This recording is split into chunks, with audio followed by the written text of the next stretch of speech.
Hey, what's up guys? Omar here, broker and CEO of Alden Mortgage and Ome Realty. So we're gonna do a mortgage rate update and then the Pell Grant, student debt forgiveness. I'm gonna go in details of who qualifies, how you could get it, you know, do the who, what, when, where type of scenarios, and just go ahead and go down the line of how do you get it, who qualifies for it, and why are they doing it, and if it's a good idea, if this is honestly really a good idea. I think majority of it is good. I think there's going to be some drawbacks, but we're going to go on and get with it as we go along. But let's get on with the mortgage rate update. We're going to be pricing out 10 different mortgaging products.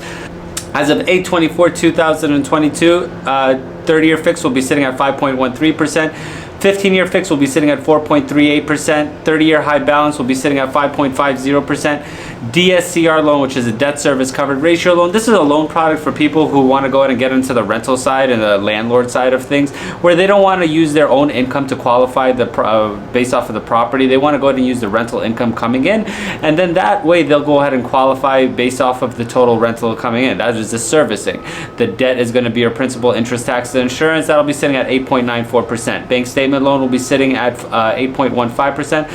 That's another one of those non-agency, non-QM loans, qualified mortgage loans. This is where we don't look at your W-2s. We don't care about your pay stubs or any of that stuff. We just look at the total amount of deposits going into your account versus the total credits.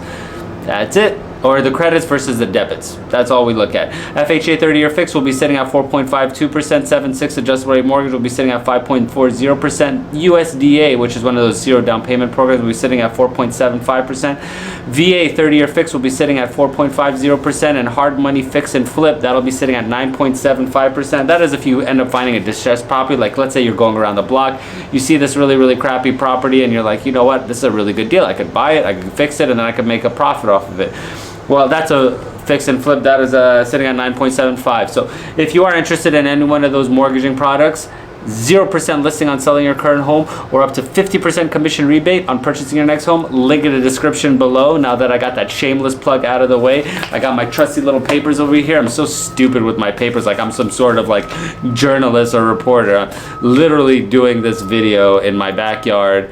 Stupid construction is driving me crazy. I apologize in advance for that. Freaking, that's what you get when you live in a new development. It's always developing. It's just such a pain in the ass. The little critters are all over the place. But let's get on with who's going to be receiving it. So the reasoning behind it. So this is going to be, why would they do that? This is the why part of it. The reason why they're doing it is because it's supposed to help unfortunate families to go ahead and get, you know, because they're put in a really bad financial situation. Now get this. So nearly 66% of families that apply for the Pell Grant or any other grant, majority of it is going to be based and focused around the Pell Grant. That is 66% of people less than $30,000 a month. That's a lot of people, especially in the Southern California, Los Angeles, and the higher, more affluent type of area. That's like monthly salaries for a lot of people. They're $30,000. That's for a family. Get that? That is for a family to go ahead and that is nothing.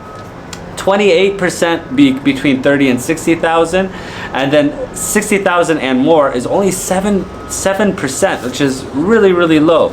Who's this going to be helping? Now, people mainly make below 75,000 and or below will be 87%. 13% make between 75 and 125%. These are the people that are going to go ahead and qualify the debt cancellation. Now, if you have the other grants, now it's been a long time since I've been in school, so you got to go ahead and excuse me, but I was one of those people that, you know, got a grant. I was not a rich man growing up. I was a very poor. I'm first generation here. My parents came here from Afghanistan with nothing, and, you know, we didn't grow up in the most, let's say, the most privileged. We didn't have the most privileged situation by all means. So I were one of those guys who applied for these. Now, for those people, these are the people that are going to get their debt canceled. 87% of them are going to be below 75,000, 75 to 125,000. Only going to be about 13% of them, and anybody making over 125,000 does not qualify. So now that goes to the who's going to go ahead and qualify. So the people that are going to go ahead and qualify, now from what I understand, and please excuse me and correct me if I am wrong, but from the hour and a half of reading through this, trying to figure out how I'm supposed to portray this type of information to you, if you make $125,000 and or below, then you're automatically going to go ahead and qualify, because they're going to go ahead and base this off of your tax return. So if your tax returns show, because they already have your social, they already have your tax return. So if you're making less than that and you filed for this year, for the following year or this year, then it's an automatic thing. You don't have to worry about anything. But please, once again, correct me if I am wrong. I would be more than happy to go redo this, or I will go ahead and highlight your comment or all that other stuff. But from what I understand, it's $125,000 for a single person. If you are two people and you are $250,000 and or below. So if one of you has a Pell Grant, but you're married, you're filing jointly, and you guys make $250,000 less, you still qualify because there's two of you. Now the targeting, that's who they're going to go ahead and target. The high income type people are not going to get really hit. But the other good thing about this whole entire repayment program is that they're going to go ahead and restructure the whole payment program in itself. Now, going into the future, it's going to be income-based rather than the set, you owe this much amount of money and now you have to go ahead and pay X amount of dollars, right? So this is the exact scenarios and examples that they gave from whitehouse.gov. So they said that a typical construction worker making $38,000 a year with a construction management credential will only have to pay $31 a month compared to the normal $147 a month. That's going to be saving of $1,400. A typical public school teacher making around $44,000 will only have to pay $56. A typical nurse making around $77,000 a year who is married with 2 kids would only pay $61 a month. Now this is all compared, like if you're a nurse, you're paying $295. If you were a typical public school teacher, you're paying $197. So this is going to reduce the cost as a whole. God damn, these trucks are driving me crazy, man, from morning till night. Listen, if you're ever in the market to buy and you want to go out and buy a new development because, I want the new and latest, greatest thing, just remember, this shit right here is your whole entire life. This has been a year of this. Whatever. So, let's go on with the future. So, in the future, what is going to happen? Well, not only they're going to restructure the way that you go out and pay your bills, pay your student loan back, there's another thing that's called the 10-year rule or 10-year payments. So if you consistently paid your loan balance for 10 years, well, after the 10 years, if you still haven't paid it back, it's forgiven. That Pell Grant is forgiven. This is going to be something that's going to be implemented in the future. So there is a payment plan, and if you don't pay it back in 10 years, well, you know what? No harm, no foul. Whatever remaining balance is left over, it's going to go ahead and be relinquished. Now, this is another good thing because in my mind, I always thought to myself that if you were, like, let's say, if you're working for a nonprofit or if you were a military person, I always think that military people, anybody in any type of service, police, firefighters, military people, anybody who's working in the public service section should automatically get more benefits than what anybody else should ever get. So, but that's going to be one of them. So if they're trying to fix this whole entire public service loan forgiveness thing, and this is the proposing rule. For borrowers who have worked at a nonprofit in the military or a federal, state, tribal, or local government receives appropriate credit towards loan forgiveness. These improvements will build the temporary change the Department of Education has already made to the PSLF, the Public Service Loan Forgiveness Program, under which more than 175,000 servants have already had more than $10 billion in loan forgiveness approved. So this is something that they're going to be, because I'll tell you right now, when you go into the military and then that GI Bill that you're supposed to get doesn't cover a lot of it, and then it's like, it's time sensitive too. Hate that GI Bill. I wish I didn't get much of anything on that one. That one sucks.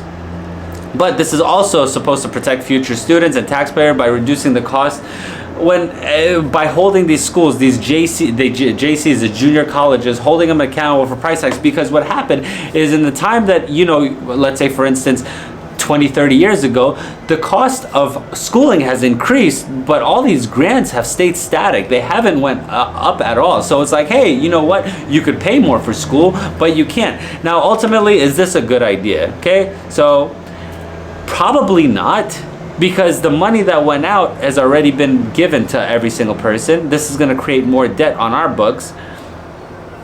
And then what happens in about 2 years from now, when all of this starts coming back. I think there should be a more affordable way to go ahead and have, especially junior colleges, have more affordable ways of getting in. Reduce the cost of school. Reduce the cost of school. I mean, this is great. I think anything with student loan forgiveness and all that is great. But A, you don't have to apply. It's already done through your taxes. B, if you make under $250,000 jointly as a married couple or $125,000 single, you go ahead and get that $20,000 forgiveness. Only in Pell Grant. If you had any other grants, you're actually going to go ahead and get $10,000, but it is a combination of Pell Grant and any other. So, and do you have to apply? Apparently you don't have to apply. You don't have to do anything. It's all going to be done through your taxes, and it's going to go ahead and be forgiven. Mind you, there is also going to be the pause. So there's a student loan pause that is going to be until the end of this year. They extended it. It was supposed to be canceled on August 31st, and then now it's going to be at December 31st or August. I don't know if there's 31 days, 30, whatever, at the end of August, but it's going to go all the way to the end of this year. So if you like the content, please like, subscribe, comment. If I missed anything or if you had any questions specifically, I'm going to keep reading through this.